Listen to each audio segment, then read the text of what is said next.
ভবিষ্যৎ নির্বাচন নিয়ে আমরা কথা বলি, এখানে আরেকটা ডাইমেনশন আছে। এটা আমি মনে করি মরং মানে ব্লো ফ্রম দ্য একেবারে। আমি যদি আগামীকালের খবরের কাগজের দিকে দেখি, যে কাগজগুলি আগামীকাল মানুষ সকালে পাবে, এর মধ্যে আমাদের কাছে দু একটা এসছে। মানব জমিন একদম শিরোনাম করেছে আপনার মূল লিড স্টোরি, দল নিষিদ্ধের পক্ষে জামায়াত। জামায়াতও চায় দলটি নিষিদ্ধ হোক। আমি এই প্রসঙ্গটা আসছি যে আমার মনে হয় যে এখানে আরেকটা ডাইমেনশন, আপনি এটা ভুলেন না, এটা বলবো যে ডাইমেনশন হচ্ছে যে এই যে গত কিছুদিন আগে নিষেধাজ্ঞা সম্পর্কে সৈয়দ আশরাফের মানে একটু কটু মন্তব্যের জন্য যে প্রতিক্রিয়াগুলি হয়েছিল, তখন অনেক বিশ্লেষক বলেন যে আমেরিকাকে বাংলাদেশ বরাবরই একটু আন্ডার এস্টিমেট করছে এবং আমেরিকা যে কোনো সময় ইউরোপীয় ইউনিয়নকে প্রভাবিত করে তাদের মতো করে ফেলবে। কিন্তু আমরা কিন্তু এই জিনিসটার পার্থক্যটা অনেকদিন আগে থেকেই লক্ষ্য করি যে নেসেসারিলি আমেরিকান অ্যাটিটিউড আর ইউরোপিয়ান অ্যাটিটিউড একদম এক হচ্ছে না, এবং তারা তারা ডিফারেন্স রাখে। আর একটা কথা আমরা ভুলে যাই, আপনি দেখেন মিডল ইস্টের ব্যাপারে দেখেন না, মিডল ইস্টের ব্যাপারে একেবারে বিপরীতমুখী অবস্থা। যেখানে প্যালেস্টাইনকে স্বীকৃতি দিচ্ছে ফ্রান্স, আমেরিকা তো সেখানে প্রশ্নই আসে না, তারা একেবারে পুরোপুরি অবস্থান হচ্ছে ইসরায়েলের পক্ষে। এরকম অনেক বিষয় আছে।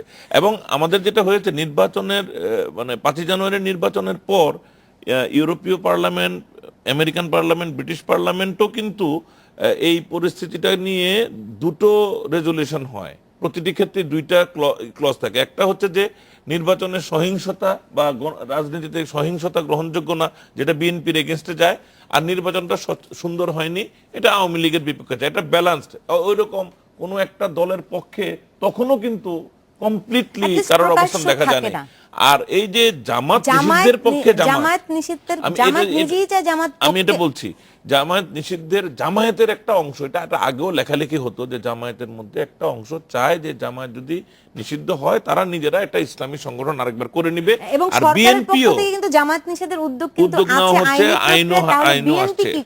একটা ছোট্ট জিনিস বলছি, বিএনপিও হয়তো নিজেরা জামাতের সাথে বিযুক্ত হওয়ার পরিবর্তে তারা চাইবে যে সরকারের উদ্যোগের মাধ্যমে জামাত যদি নিষিদ্ধ হয় তাহলে আর তাদের সরাসরি বিযুক্ত হওয়ার দরকার হয় না। পারে কিনা সেই প্রশ্নের জবাব নিয়ে ফিরবো, তার আগে নিচ্ছে একটা ছোট্ট বিরতি।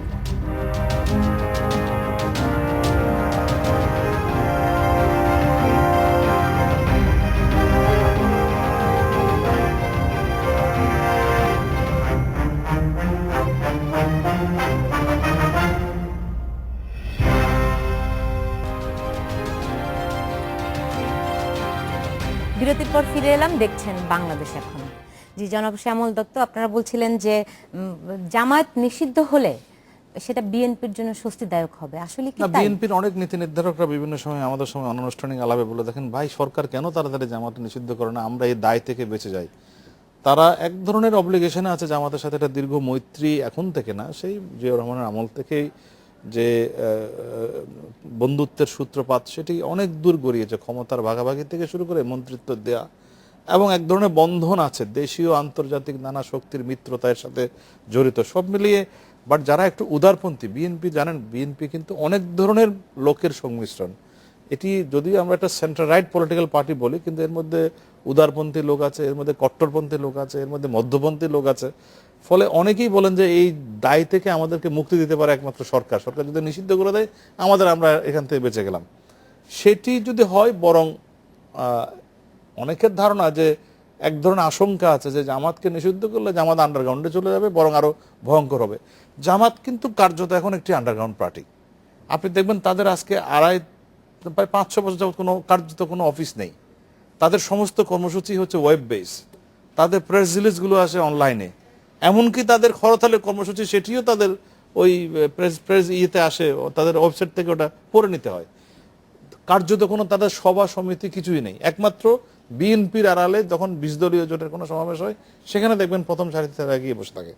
ফলে এই জায়গাতে জামাত ইসলামের যে জেনারেশন এখন আছে, যারা পোস্ট 71 জেনারেশন, তারা মনে করে জামাত ইসলামী নামের যে বার্ডেন রয়ে গেছে, এই বার্ডেনটা তারা কেন নিবে আর কতদিন এটি বহন করতে হবে।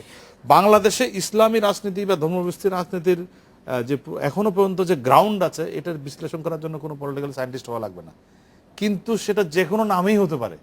সেটা জামাতের যে জামায়াতের সাংগঠনিক ভিত্তি, তরুণ যারা বিশেষ করে শিবির এই লেভেল থেকে যারা তরুণ প্রজন্মটি হয়তো চায় যে জামায়াতের এটা নিষিদ্ধ আপনি হোক। খেয়াল জামাতের মূল করবেন না, সংগঠনই আছে। আপনি যদি গোলাম আজমের মৃত্যুর পরে ইসলামী ছাত্র শিবিরের প্রেস লিস্টটি খেয়াল করেন তাহলেই বুঝবেন এর মধ্যে এক ধরনের মাজা আছে, যে গোলাম আজমের 1971-এর ভূমিকা নিয়ে বেশ কিছু কটু মন্তব্য ছিল ইসলামী ছাত্র শিবিরের প্রেস রিলিজে গোলাম আজম মারা যাওয়ার পরে, যে সেই সময়ে জামাত ইসলামের অবস্থানটি সঠিক ছিল কিনা তা প্রশ্ন সাপেক্ষ, এই জাতীয় কথাবার্তা কিন্তু বলেছে। ফলে দেখা যাচ্ছে তারা কিন্তু একটু শিফট করতে চায়। এই যে জামাত ইসলামী নামের বার্ডেন 1971 সালের মুক্তিযুদ্ধের বিরোধিতা করা, বাংলাদেশে এখন যে আঙ্গিকে রাজনীতিটা হয় তাতে জামাত ইসলামের নামটির প্রয়োজন নেই। জামাত ইসলামের যে শক্তিটি অলরেডি তৈরি হয়ে গেছে, তাদের যে ফাইন্যান্সিয়াল শক্তি, তাদের যে পলিটিক্যাল বেস তৈরি হয়ে গেছে, এগুলো দিয়ে তারা অনেকদিন আরো রাজনীতি করতে পারবে। এত কিছুর মধ্যেও দেখেন আপনি উপজেলা নির্বাচনে জামাত ইসলামের রেজাল্টটা কত স্ট্রং। ভালো ছিল না সেটাই।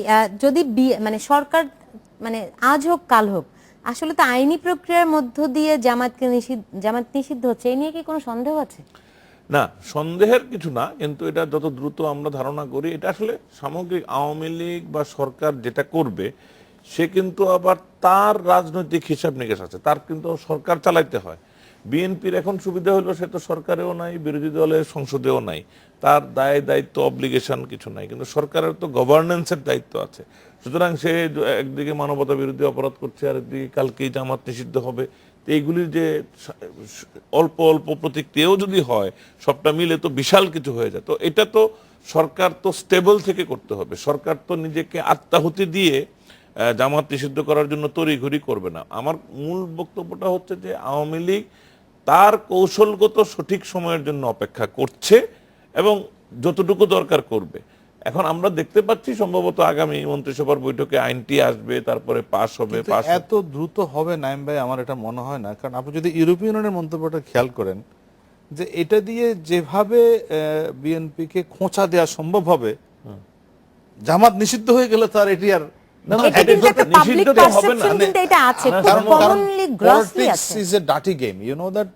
এবং এখানে এই খেলায় আমি জানি যে অনেকেই এই যে জামাতকে রেখেই খেলতে অনেকে পছন্দ করবে। আমি আইনি প্রক্রিয়া হচ্ছে ঠিকই, আগামী সংসদে উঠবে, কিন্তু সেটি বাস্তবায়ন হতে হতে আরো কতখানি কিভাবে আরেকটি নির্বাচন আসবে, আরেকটি খেলার অংশ হয়ে কতখানি খেলা হবে মাঠে, সেটা কিন্তু আমাদের আরো দেখার অপেক্ষা। নিশ্চিতভাবে আসলেই বলা যায় না, কিন্তু আমরা দেখতে পাচ্ছি একটা প্রসেস শুরু হচ্ছে, কিন্তু এই প্রসেসটা কতদিনে এটা শেষ হবে, কারণ এই প্রসেস তো মানে আবার হাইকোর্ট আপিল বিভাগ পর্যন্ত যাবে। সুতরাং এটা একটু সময় সাপেক্ষ হবে, কিন্তু এটা ডিপেন্ড করে সামগ্রিক সমঝোতা কি হয়। সামগ্রিক ওই যে ইউরোপীয় ইউনিয়ন একটা সমঝোতার কথা বলছে, একটা সংলাপের কথা বলছে, আমার সংলাপ নিয়েও সংশয় আছে যে আওয়ামী লীগ বিএনপির মধ্যে রিয়েলি কি কোনো সংলাপ সম্ভব, সমাধান সম্ভব নানান রকম মানে বিহাইন্ড দি কার্টেন, বিহাইন্ড দি মানে সিন নিগোসিয়েশন, যোগাযোগের মধ্য দিয়ে সমাধানটা হয়তো সম্ভব, কিন্তু খুব একটা সংলাপ টংলাপ কিছু কার্যকর হবে বলে মনে হয় না। বাট আমার মনে হয় যে এই যে সংলাপের সূচনা, সেটাও কিন্তু খুব খুব দ্রুত সংলাপের সূচনা হবে বা একটা যোগাযোগের সূচনা হবে, সেটাও আমার মনে হয় না। ব্যাপারটা এইরকম হইতে পারে 5 বছর হয়তো সরকারটা থাকবে না, কিন্তু একটু হয়তো এগিয়ে নির্বাচনটা হবে, এরকম কিছু হতে পারে। ইউরোপীয় ইউনিয়ন কিন্তু বলছে তারা এই মুহূর্তে নির্বাচন চায় না, কিন্তু পরবর্তী নির্বাচনের জন্য এখনই তারা সংলাপ চায়। তো সংলাপ তারা চায়, তো এখন সংলাপ করার জন্য তো আওয়ামী লীগ চাইতে হবে, বিএনপি চাইতে হবে। বিএনপি আওয়ামী লীগ এটা এনভায়রনমেন্ট ক্রিয়েট করতে হবে। আওয়ামী লীগ চায়, বিএনপি চায় না, কিন্তু বিএনপি যে চায়, বিএনপি কি চায় এটাই তো স্পষ্ট না। বিএনপি কে এখনো পর্যন্ত ধরুন একটা নির্বাচন হবে, নির্বাচনের যে ফর্মুলা, নির্বাচনে কিসের অধীনে হবে, কার অধীনে হবে, আমরা ঘুরে ফিরে কি আবার আগের জায়গায় নির্বাচন, বলছে তারা তত্ত্বাবধায়ক সরকারের অধীনে নির্বাচন চায়। হ্যাঁ, একটা নির্বাচন চায়, কিন্তু নির্বাচনটির জন্য কি ফর্মুলা, বাংলাদেশে এই মুহূর্তে যে কার্যকর সংবিধান আছে সেই সংবিধানে তো সেটি সম্ভব না। তাহলে বিএনপির পক্ষ থেকে একটা কংক্রিট প্রস্তাব দেয়া হলে তারপর না সংলাপ। কিন্তু বিএনপি দেখেন, আমার নিজেরও বিশ্বাস যে বিএনপি কি এই মুহূর্তে একটি সংলাপের জন্য প্রস্তুত? বিএনপি কি এই ধরনের একটি সংলাপ নিয়ে আওয়ামী লীগের সঙ্গে টেবিলে বসার জন্য কিছু প্রস্তুত করেছে? আমার তো তাই মনে হয় না। বিএনপি তো এখনো পর্যন্ত তাদের যে দল গোছানোর কাজ যেটি তারা আগে বলেছিল যে সেটাও তো আগামী ঠিকভাবে সেটাও তো করছে না। ঠিক মতো করতে পারছে না। করছে তারা না, দেখুন হ্যাঁ। আজকে মহানগর কমিটি করেছে 5 মাস, এখন পর্যন্ত কমিটি পূর্ণাঙ্গ করতে পারেনি। যে দায়টি সবচেয়ে বড় বিএনপির, সেটি হচ্ছে মহানগর ফেল করেছে। সমগ্র বাংলাদেশে আন্দোলন ছিল, ঢাকায় ছিল না, সেজন্য ঢাকার কমিটি তারা বাতিল করলো। কিন্তু সে ঢাকার কমিটি নিজেরাই আবার করতে পারলো না আজকে 5 মাস যাবত। তাহলে তাদের এই যে সাংগঠনিক গোছানোর আগে তারা কি একটি কার্যকর সংলাপের জন্য নিজেরা প্রস্তুত আছে? আমার তো মনে হয় না। আর যত ইউরোপিয়ান ইউনিয়ন বলুক আর আমেরিকানরা বলুক, অনেক দেশ বলুক, কিন্তু বাংলাদেশের রাজনীতির অভিজ্ঞতা বলে বিরোধী দল যদি কার্যত একটি পরিস্থিতি তৈরি করতে না পারে, চাপ সৃষ্টি করতে সরকার না পারে, কখনোই কিন্তু কোনো সংলাপে বসবে না। এটি হচ্ছে একেবারে মানে সাদা মাটা সরকার সূত্র। তো প্রয়োজন অনুভব করতে হবে। অনুভব করতে তাহলে হবে। আমরা দেখছি যে বিএনপির বিভিন্ন পত্রপত্রিকায় রিপোর্ট এসছে 5 জানুয়ারি নির্বাচনকে তারা একটা কালো দিন হিসেবে, আগামী যে আসছে 5 জানুয়ারি তারা 1 বছর পালন করবে এবং সরকারকে একটি ধাক্কা দিতে চায়। সেই ধাক্কা দেওয়ার ক্ষমতা বিএনপি রাখে কিনা এই বিষয়টি নিয়ে ফিরবো, তার আগে নিচ্ছে একটা ছোট্ট বিরতি।